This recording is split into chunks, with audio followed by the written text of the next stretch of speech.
This is the Bookshelf Challenge, where I challenge myself to read all the books on my bookshelf. All of them.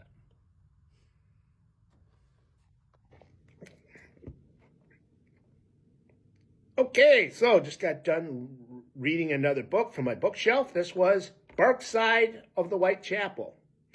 Now, in case you haven't guessed, I'm doing this review out of order from my other reviews. The reason being was that this was a Christmas gift from my little brother, so I didn't want to ruin the surprise.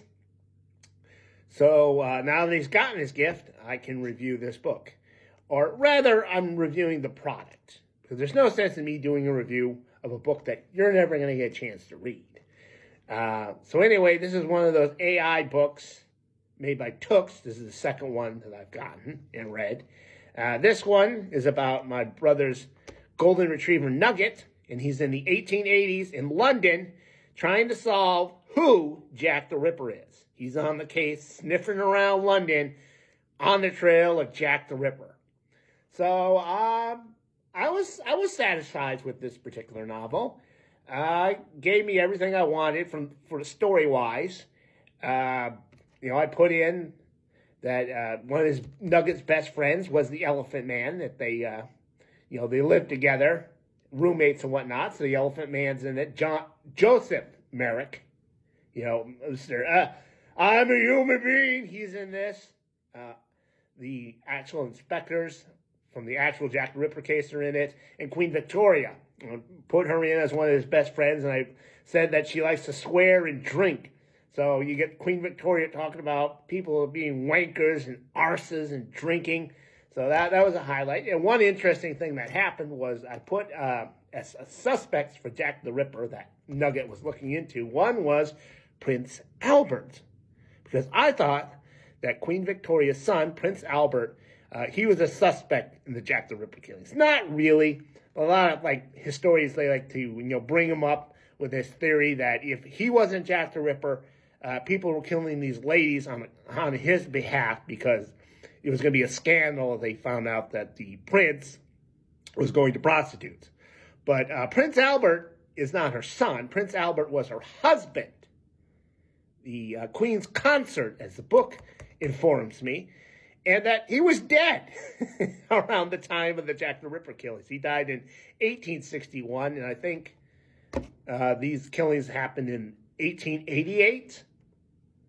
There'll be an asterisk here if I got it wrong. Anyway, he was long dead, so it mentions he's a suspect somehow.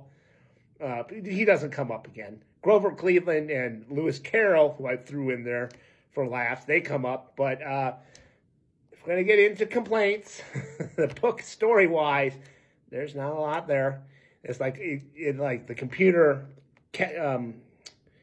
picks up that it's supposed to be set in London, so it's talking about fogs and the smells, and it repeats a lot of the same stuff chapter by chapter by chapter. One of the things is, Ryan, my brother, if you're listening to this, spoiler alert, is that I had two Jack the Ripper killers. And he picks up on that there's two killers like in chapter 5. And then he tells everyone two killers, two foxes in the hen house. My word, right? And then in chapter 6, they're talking about it again. It's like, two killers? What a bunch of wankers. That's Queen Victoria speaking. But like I said, they just repeat the same stuff over and over again. It's like, we already know they're two fucking killers. They already brought it up. And then, the stuff with Grover Cleveland and Lewis Carroll, they keep talking about how these guys are in a conspiracy of whispers and secrets.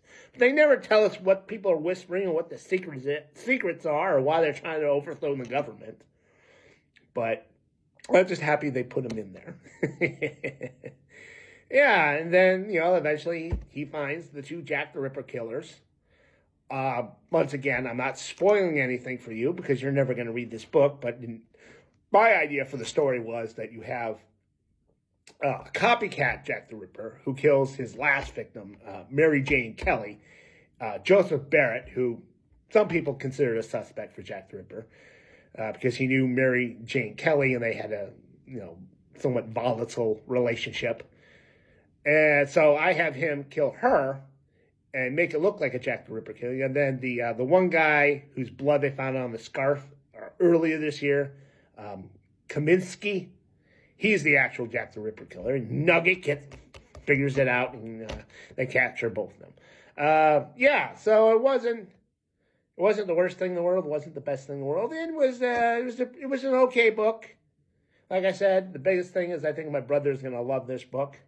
You know, this is a gift for him. And it makes me curious, like, if I hadn't put in who the Jack the Ripper killer was, would AI have given a solution, and who would it have been? So that might be something if I buy any more of these books in the future where I'll have a murder mystery, but I won't tell the book who I want the killer to be. Just, you know, I'll have suspects like, you know, Colonel Mustard and Jessica Fletcher and the Red Herring or whatnot. The butler. We'll figure out who the book wants the killer to be if I ever do that. And I'll let you know. But that's it for now for the Bookshelf Challenge.